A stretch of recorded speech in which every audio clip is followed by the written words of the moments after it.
గాంధీ వ్యాఖ్యానించారు. Anti paper leak సవరణ బిల్లుపై చర్చ సందర్భంగా రాహుల్ మాట్లాడారు. యువత సెంటిమెంట్ ను అన్ని పార్టీలు గౌరవించాలని అన్నారు. కొంతమంది ఈడియట్స్ కు తమ బాధ అర్థం కావడం లేదని విద్యార్థులు తమతో చెప్పారంటూ రాహుల్ చెప్పడంతో అధికార పార్టీ సభ్యులు అభ్యంతరం వ్యక్తం చేశారు. పార్టీ నాయకుల మధ్య సమన్వయం పెంపొందించేలా ప్రతి వారం గాంధీ భవన్లో సమావేశం కావాలని నిర్ణయించినట్లు మంత్రి ఉత్తమ్ కుమార్ రెడ్డి చెప్పారు. ఢిల్లీలో తెలంగాణ కాంగ్రెస్ కోఆర్డినేషన్ కమిటీ సమావేశం ముగిసింది. పార్టీని బలోపేతం చేయడమే లక్ష్యంగా పలు అంశాలు చర్చించారు. కాంగ్రెస్ ప్రభుత్వం అమలు చేస్తున్న పథకాలపై విస్తృత ప్రచారం చేయాలని నిర్ణయం తీసుకున్నారు. వైసీపీపై మంత్రి సవిత తీవ్ర విమర్శలు చేశారు. వైసీపీకి డిఎస్సీపై మాట్లాడే అర్హత లేదని కామెంట్ చేశారు. నైతిక విలువలు లేని పార్టీ వైసీపీ అని ఫైర్ అయ్యారు. డిఎస్సీ ఇచ్చినప్పుడు రద్దు చేయాలని కోర్టుకు వెళ్లింది వైసీపీ కాదా అని ప్రశ్నించారు మంత్రి సవిత. ప్రజలు అన్నింటినీ గమనిస్తున్నారని అన్నారు.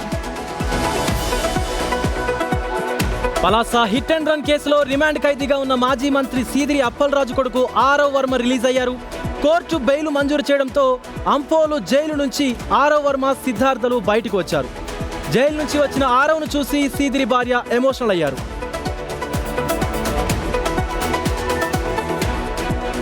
నాలాలో గల్లంతైన బాలయ్య ఆచూకీ ఇంకా దొరకలేదు. దాదాపుగా 16 గంటలుగా ఆయన కోసం గాలిస్తున్నాయి rescue teams. SDRF, GHMC, Hydraa బృందాలు బాలయ్య ఆచూకీ కోసం వెతుకుతున్నాయి. బాలయ్య నాలలో పడిన చోటు నుండి చెరువుకు వెళ్లే మార్గంలో అక్కడున్న గోడను కూల్చేసి మరీ వెతుకుతున్నారు.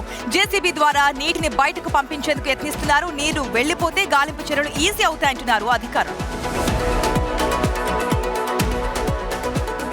భోగాపురం ఎయిర్పోర్ట్ నిర్మాణంలో చంద్రబాబు పాత్రేమీ లేదని మాజీ మంత్రి ధర్మన ప్రసాద్ అన్నారు. ఎయిర్పోర్టుకు గతంలోనే జగన్ శంకుస్థాపన చేశారని గుర్తు చేశారు. 2026లో అందుబాటులోకి వస్తుందని జగన్ అప్పుడే చెప్పారని అన్నారు ధర్మన. భూసేకరణ ప్రక్రియ పూర్తి చేసి ఎన్ఓసి అనుమతులు కూడా జగనే తీసుకున్నారన్నారు ఆయన.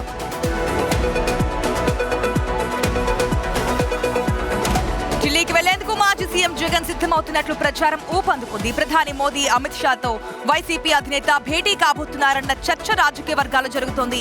మోదీ అమిత్ షా అపాయింట్మెంట్ బాధ్యతలు మిథున్ రెడ్డి, వైవి సుబ్బారెడ్డికి అప్పగించినట్లుగా తెలుస్తోంది. పార్లమెంట్ సెషన్లోనే ప్రధాని హోంమంత్రిని కలిసే అవకాశం ఉంది. తిరుమల బాలాజీ నగర్లో భారీ కర్టెన్ సర్చ్ నిర్వహించారు పోలీసులు, టీటీడీ పోలీసులు అలాగే ట్రాఫిక్ విజిలెన్స్ సిబ్బందితో కూడినటువంటి 5 బృందాలుగా ఏర్పడి అడుగడుగునా జల్లెడ పెట్టారు. దాదాపు 400 ఇళ్లలో అణువు గాలించారు. సరైనటువంటి డాక్యుమెంట్స్ లేకుండా అనుమానాస్పదంగా కనిపించిన 30 మందిని వలస కార్మికులను గుర్తించారు. వారంతా బీహార్, ఒడిశా తదితర రాష్ట్రాల నుంచి వచ్చిన వారిగా గుర్తించారు పోలీసులు.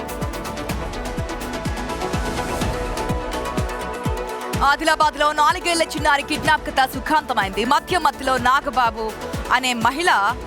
నాగుబాయ్ అనే మహిళ పాపను కిడ్నాప్ చేసినట్లుగా గుర్తించారు. ఆ తర్వాత చిన్నారిని తీసుకెళ్లి బస్టాండ్ ప్రాంతంలో భిక్షాటన చేసే మహిళను అప్పగించారు.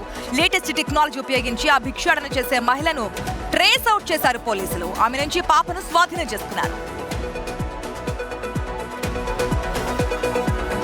భద్రాద్రి కొత్తగూడెం జిల్లాలోని తాలిపేరు ప్రాజెక్టుకు వరద ఉధృతి కొనసాగుతోంది. ఎగువన కురుస్తున్న వర్షాలతో వరద పోటెత్తుతోంది. అప్రమత్తమైన అధికారులు 13 గేట్లను 2 అడుగుల మేర ఎత్తి దిగువకు నీటిని విడుదల చేస్తున్నారు. దిగువ ప్రాంతాల ప్రజలు అప్రమత్తంగా ఉండాలని అధికారులు సూచిస్తున్నారు.